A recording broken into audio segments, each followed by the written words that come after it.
I never expected to find Grandpa sitting alone at the kitchen table, staring at a cup of coffee he hadn't touched. My name is James Mitchell. I'm a sergeant first class in the United States Army.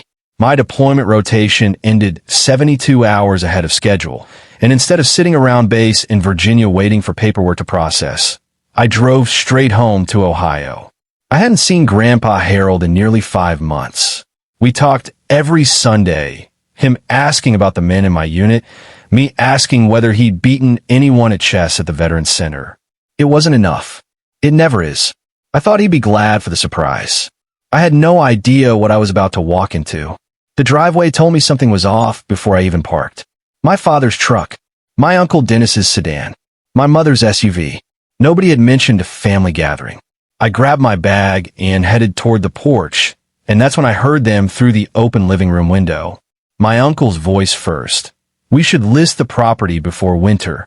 My father, that's exactly what I've been saying. I stopped walking. Then Dennis laughed. For 100,000, easy. Maybe more if we stage it right. My jaw tightened. Stage what? List what?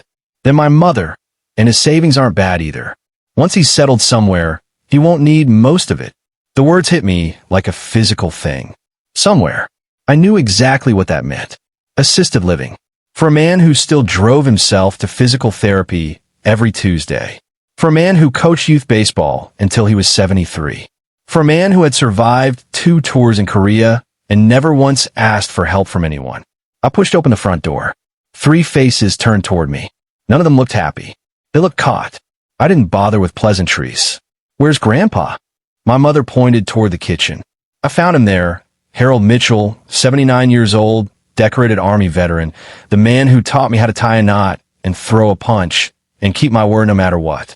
He was sitting completely still, hands wrapped around a cold mug, eyes red. I had never seen him look small before. Not once in my entire life. I pulled a chair up close and sat beside him without saying anything. After a moment, he let out a long breath, the kind men like him save for when they think nobody's watching. They've been here all morning, he said quietly.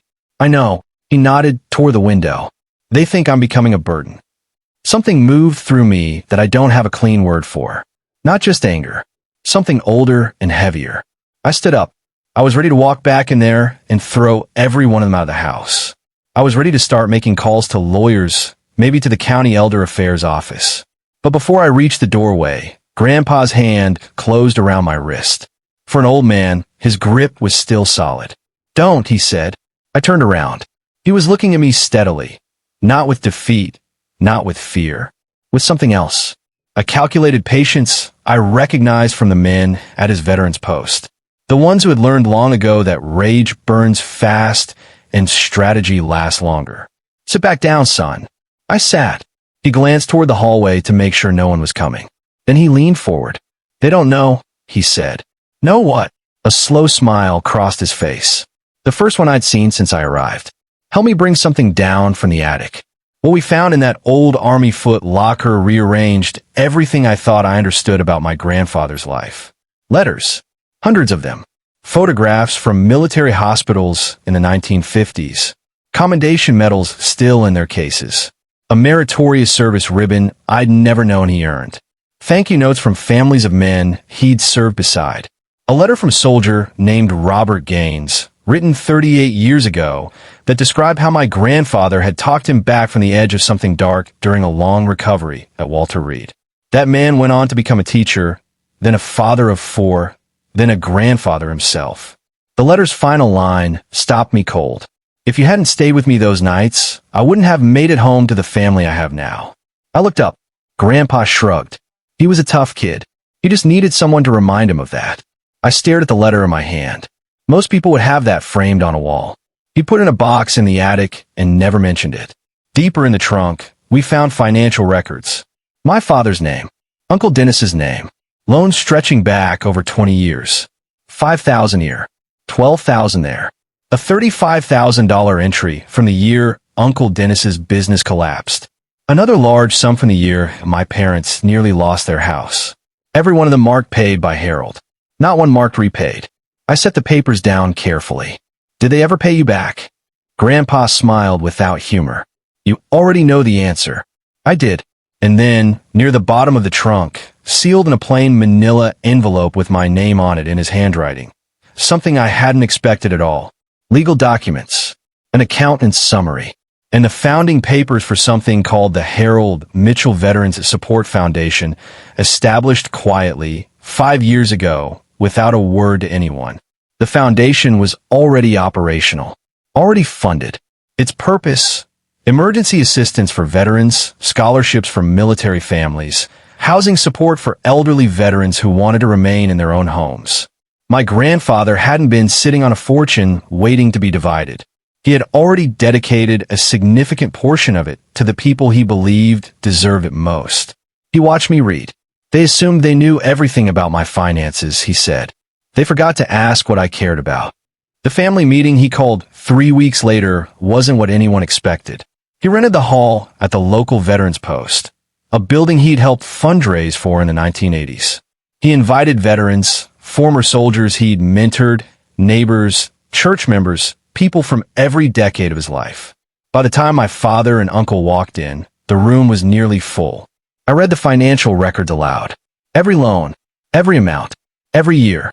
No editorializing. Just facts. I watched my father's face change as the numbers accumulated, not with anger, but with something harder to witness. Recognition. The slow, unavoidable kind. Grandpa stood at the front of the room and said 6 quiet words. I've changed my estate plan. He explained the foundation. He explained the conditions attached to any family inheritance, community service, veteran support work, financial responsibility courses, verified proof of completion. Not punishment. A standard. His standard. The one he'd lived by for 79 years. Uncle Dennis finally asked the question nobody else would. Do you think we're bad people? Grandpa considered it for a long moment. No, I think you forgot what matters. My father stood up later and said he thought they'd been helping. The words sounded hollow even to him. Grandpa nodded and said, part of you believed that.